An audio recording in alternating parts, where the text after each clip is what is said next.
You see this app here, MyFitnessPal? This app is really interesting. You can set a weight loss goal based on calorie restriction, and you fill out some information like a lot of apps do, and it'll tell you how many calories you can have per day and still lose an X amount of weight. You can it tells you how much calories is in. You put in your meals. It'll tell you how much calories is in that meal. You can get healthy recipes, the healthiest food choices at a barbecue. You can keep a diary. You can track. It helps you track your progress, goals, challenges, nutrition, blah, blah, blah. There's just so many things you can do. You can count your steps for motivation or challenge yourself, whatever. Why am I talking about this in the Bible video? Because this app right here, with me desiring, I want to lose weight. I need to lose weight. But this app here, with all of its bells and whistles, is completely worthless. It has done nothing for me. Therefore, I might as well just delete it off my phone. Why not? It didn't do anything for me. Now, I set it up so that to get my calorie restriction or whatever. I even put 1 day's worth of meals in to track my calories to make sure I don't go over that limit. I did that for 1 day. Now, I downloaded that app a month ago, 2 months ago, and I'm still fat. I've lost hardly any weight. The app hasn't done anything for me, so I'm gonna delete it.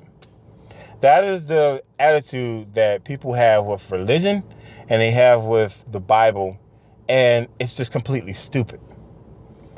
I've heard someone say, and I hear it's a common theme on the conscious community. What has religion, or let's say specifically the Bible, what has the Bible or what has religion done for black people? And my response is, you're having the attitude as what I just displayed towards, don't be looking at my apps. You're showing the same attitude towards the Bible that you've never applied, that black people in general, or just people in general, really don't apply. And you're saying that it's worthless, just like I didn't apply any of that stuff in that app, but I'm saying it's worthless, even though I didn't even use it. So that's the kind of attitude that is what you're doing when you talk about the Bible. Oh, this ball crap. How you going to tell me I didn't apply? You did. You don't even understand what it teaches. All y'all think it's about laws and rules and regulations. And y'all completely missed the point. So what I'm going to do is I'm going to do a little series and I'm going to show you. Now, I actually responded to the young lady who said it during the discussion yesterday. So if you're watching this, thank you for the topic, and I hope you find this video useful. My response was, if the black community actually put into practice the teachings of Jesus, our black communities will be completely revitalized. We would not have the drug problem that is just, to me, the drug problem is the biggest problem in the black community. We would not have young brothers killing each other over nonsense. We would not have deadbeat dads treating women like toys and getting them pregnant and leaving them to raise children on their own. We would not have our prisons full. We'll still be there because of racism and all that other stuff, but our prisons will not be chock full of young black males who get themselves in situations because they don't respect themselves or they don't respect each other and they don't see their worth. I'm gonna look at some teachings in the Bible, and you tell me whether or not they're worthless, if they can or have not done anything to help black people.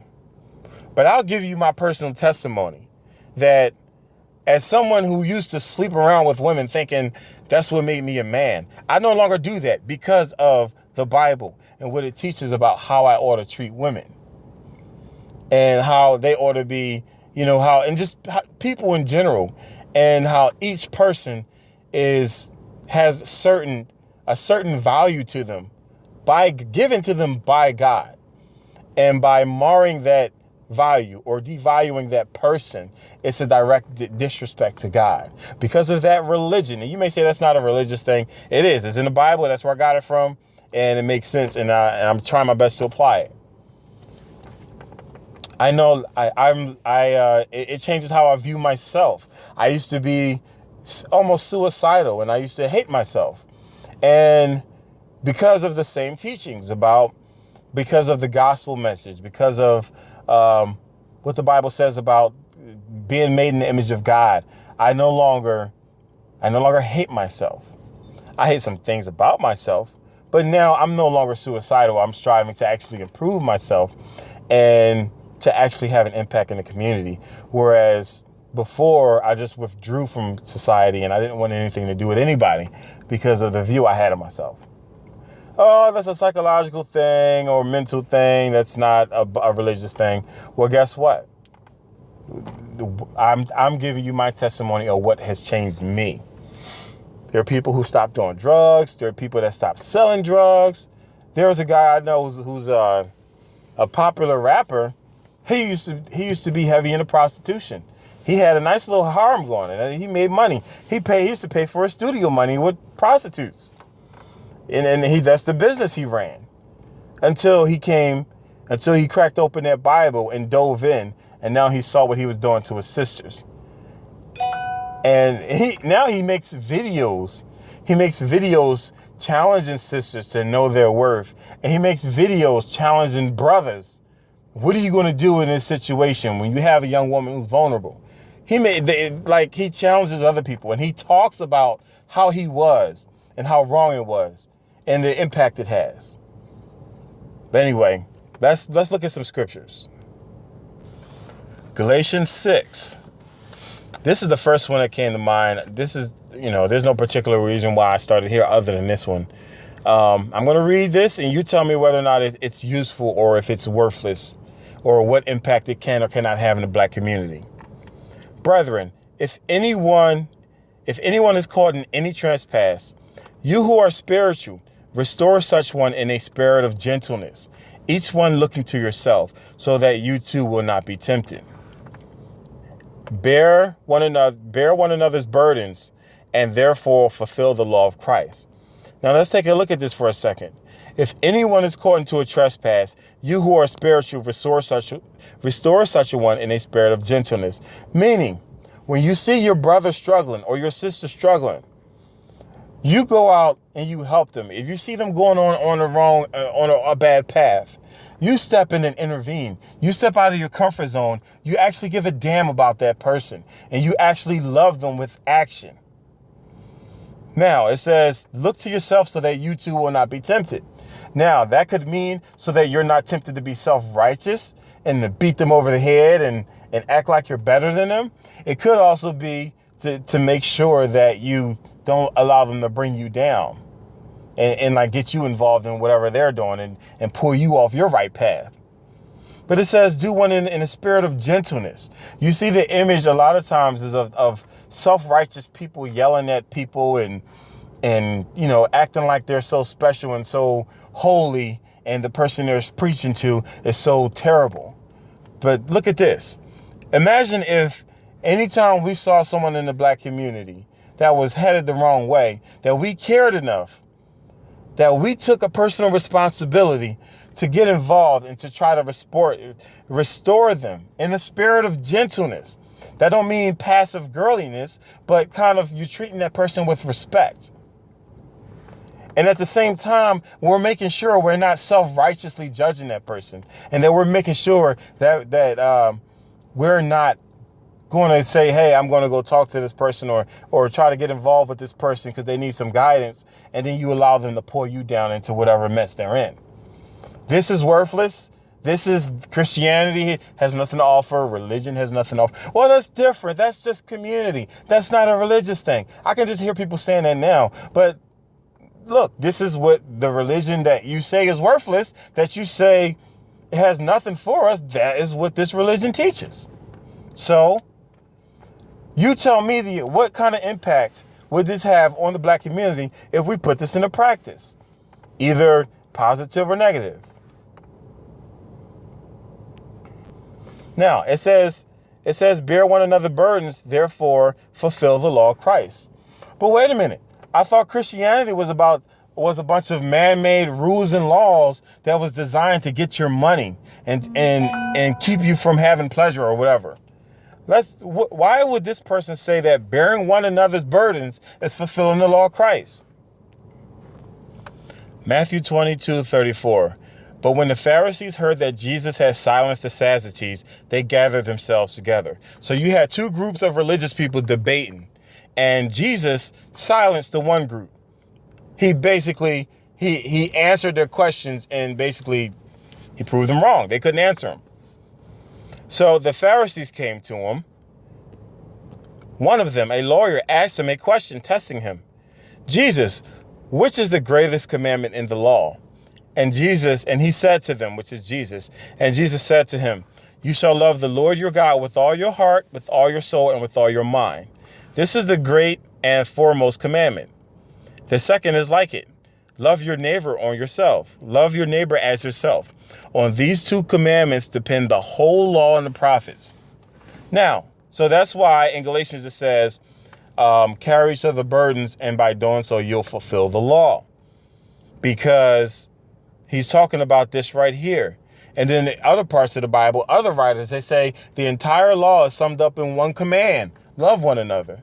And when you look at a lot of the laws, see, y'all know about slavery laws and things like that, completely not knowing the context of what it was written. And I'm not going to get into that because I've already made videos about that. But love your neighbor as yourself is not a New Testament teaching. That's an Old Testament teaching. That's in the Old Testament. So Jesus didn't say anything new here. That's actually in the Old Testament. He says, on these two commandments depend the whole law and the prophets. The Bible is about loving God and loving people. That's what it's about. So you tell me. Love the Lord with all your heart, soul, mind, and strength, with all your mind. Love your neighbor as yourself. They asked for one, and Jesus basically puts the two together. He's basically saying you can't separate them. So is this worthless to the black community? Is this something that, it can't do nothing for us? You may say, yeah. You may say, well, loving God is what got us in this situation. But no, it's not. No, it's not. Because loving God means obeying God. And obeying God means you value yourself, you value others. The conditions that the black community is in is because we don't value ourselves and we don't value others for whatever reason, the various reasons that got our communities in that situation. All right. I'm not saying that things didn't happen to us, but what I'm saying here and now today, the bottom line, this is the problem. So the law of Jesus, fulfilling the law of Jesus is caring about each other. That's what Galatians says. And then Jesus reaffirms it here, loving God and loving each other. What would this do to the black community? All right, back to Galatians. I'm in verse 9. Galatians 6:9. Let us not lose heart in doing good, for in the due time we will reap if we do not grow weary. Stay focused on the right and the pure and the just things. Stay focused, driven, purpose driven. Stay focused on doing the things that you know you ought to do, not only for yourself, but for others. And don't grow weary. Don't give up, because when the time is right, you will see results. That sounds like something straight out of a darn slave rebellion movie or something. Tell me, how many people you know have tried to change their life in the black community, tried to get off of drugs, tried to get a legitimate job and not hustle, tried to take care of their family and stay out of jail and learn how to be a good dad or a good mom. And they have such a hard time and they struggle. And we look at them and we judge them and all of this stuff, and they give up. They give up. It's not our fault they gave up. It's their fault. But life is hard. Life can be very difficult, and you can be doing your best and falling on your face. And I can speak personally from my own experience. There are times where I'm really trying my hardest. For whatever reason, I'm failing miserably. I'm still failing as a parent, or I'm not doing good enough as a parent, or I'm having issues at my job and whatever. Like, there are times I just want to give up. But look at this. Let's not lose heart in doing good. For in the due time, we will reap if we do not grow weary. So then, while we have opportunity, let us do good to all people, especially those who are the household of faith. Now, how would this affect the black community if we actually applied it? Don't tell me that religion is worthless and that it hasn't done anything for the black man. Put this into practice. You would change the whole world. If the black community as one man took this attitude and treated each other like this entire world would change. And I'm not saying I really believe it. It's not easy to do. It's difficult. But don't tell me that this stuff is worthless. Don't tell me religion. Don't tell me the Bible doesn't have anything to offer. You going to sit here and tell me that this stuff right here won't change the black community and obliterate all the problems that we have, that we sit around blaming other people for, even though we have the ability to change it if we would just actually give a damn about each other? I'm not trying to hear that. Let's continue down. Galatians 6:11. See with what large letters I'm writing you in my own hand. That's a tangent. Paul is writing the letter himself to the Galatians instead of using a scribe like he normally would. And his handwriting is not like a professional scribe. So he's just commenting that. He's saying this is personal. Those who desire to make a good showing in the flesh try to compel you to be circumcised, simply so that they will not be persecuted for the cross of Christ. For those who are circumcised do not even keep the law themselves, but they desire to have you circumcised so that they may boast about your flesh. But may it never be that I would boast except in the cross of our Lord Jesus, through which the world has been crucified to me and I to the world. Now, this is more of a religious type of concept. What he's talking about here: those who desire to make a good showing in the flesh try to compel you to be circumcised. He's referring to Jewish people who found out that non-Jews became Christians, and they tried to make the non-Jews follow the Jewish Old Testament law. So this whole book is about it. This whole book is like, so what he's saying is, he said they're trying to make a good showing of you in the flesh. They're trying to make a good showing in the flesh, trying to compel you to be circumcised so that they would not be persecuted for the cross of Christ. So that's kind of a personal thing. Like, they want you to be more like them because they don't want to be ashamed of you or something. That's a cultural thing. But what he's saying is,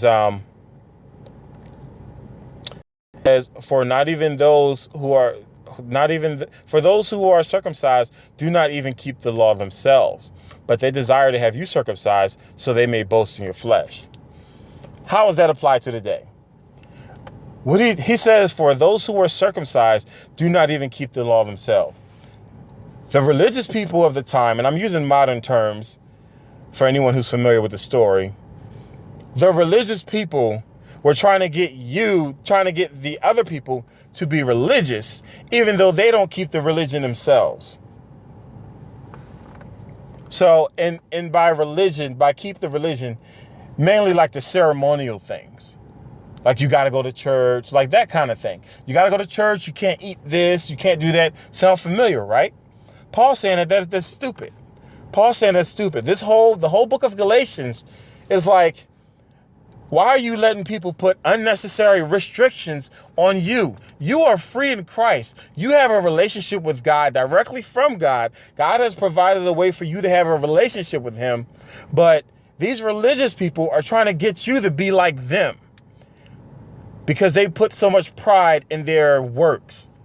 That's literally what the book of Galatians is about. And y'all argue with us. Y'all use that argument against us. And some of us do that. There may be times I may do that. Hopefully I don't do that all the time. I try not to, but that's exactly what Galatians is about. See, if you actually read the Bible, instead of reading a verse here and a verse here and a meme or something like that, you actually read the Bible. There's some amazing stuff in here. There's some amazing stuff in here. Can you imagine what the black community would look like if, let's say, even Christians, obviously, because he's writing to Christians. Can you imagine if Christians did not argue with other Christians all the time about religion? Can you imagine if the Christians, let's say, because as a Christian, I believe Christianity is the truth, and as such, that's how you should live.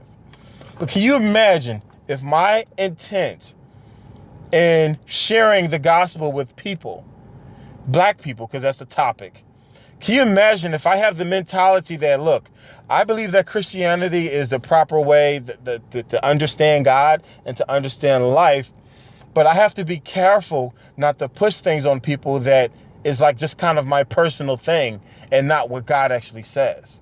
Can you imagine how much of a difference that will make in the people that I talk to? Not only in my relationship between them, but also how they view God, because they would see me trying to present God to them and not my own personal thing. Like, oh, you can't drink alcohol. You can't go to a club at 11 o'clock. Like the stuff that we make up. That's not even in the Bible. What kind of difference would that make? Or whatever your belief system is. Whatever your belief system is, if you focus more on the inside of the person and them actually growing and changing, and didn't emphasize, like, how can I say it? It's like you're not just looking for outward things to check off your checklist. Oh, they work. Oh, they have a house. Therefore, they're a good person. Oh, what do you mean? What? You don't own a home? You don't own a home because you donate half your check to charity, but you don't own a home. In order to be a good man, you're supposed to own a home. Like little stupid stuff that we present to people and we bring up. Or, oh, you don't go to church every Sunday, every Saturday. You don't go to midweek service. You're an EMT, you're a nurse, you're a police officer, you're a doctor, or you're working 2 jobs. You're building homes for people with a firm. You're working with a firm with low-income people. So you work all the time and you have to rest on Sunday. Wow. You're doing all these great things. You're actually living out what the Bible says, but you don't come to church on Sunday. Ha! You don't come to midweek. Ha! You don't tithe every week. So you ain't saved. See, that's the kind of attitude that Paul is talking about. And imagine if we didn't look at each other like that. This is in the Bible. Open the Bible, read it for yourself. Stop listening to conscious haters. Stop listening to self-righteous Christians. Crack it open, read it for yourself. You'll see so much wisdom in here. This is only one chapter of one book. There's 66 books in the Bible. There are 66 books in the Bible. We're looking at one chapter of one book, and this is not even like, this is just off the top of my head. This is not even like actually doing a study and trying to find stuff for you. So don't tell me that Christianity is worthless or the Bible is worthless. Yeah, people may have distorted stuff in the past, but even if you go back and read what they were trying to convince people, you'll see that they conveniently left certain things out. That's not the Bible's fault that somebody twisted the words anymore. That if I sent you a message through a mediator, if I sent you a message through someone and that message bearer twists my words and tells you something different, does that discredit me? It discredits him. You go back, you talk to me, and you see that this middle person didn't know what they were doing, or they were twisting the words for their own gain. You get mad at them. You don't get mad at the original writer whose words were twisted. So, just look at this. Galatians, go read it. Please, just read it for yourself. Galatians 6, read it. Or technically, you should read the whole book to have the proper context. It's a really amazing book because it's literally about the religious people trying to put extra religion on the people who God saved, for lack of a better term, apart from the old religion. These are modern terms. Anyone who's familiar with the term, you may get a little nervous at the way I phrase that, or familiar with what the Galatians is about. I'm just trying to phrase it in a way that somebody who's not familiar with the Bible would get it. All right. So you got these super religious people who take pride in their religion. They find that other people are actually saved, becoming saved. God is saving other people. And they're telling the other people, you have to live just like me. So that's what Galatians is about. And that's why we say that all the stuff that y'all bring up, the Bible addresses all this. That's why we're not surprised by it. It deals with all this stuff. So that's just my encouragement to y'all. And I hope this video made sense to somebody. It's like really long video. But go and read Galatians and you'll see what I'm talking about. Read Galatians 6. You're going to tell me that the stuff I presented is worthless to the black community? That Christianity has nothing to offer? You put these things into practice and see what happens in our community. Thanks for taking the time to watch.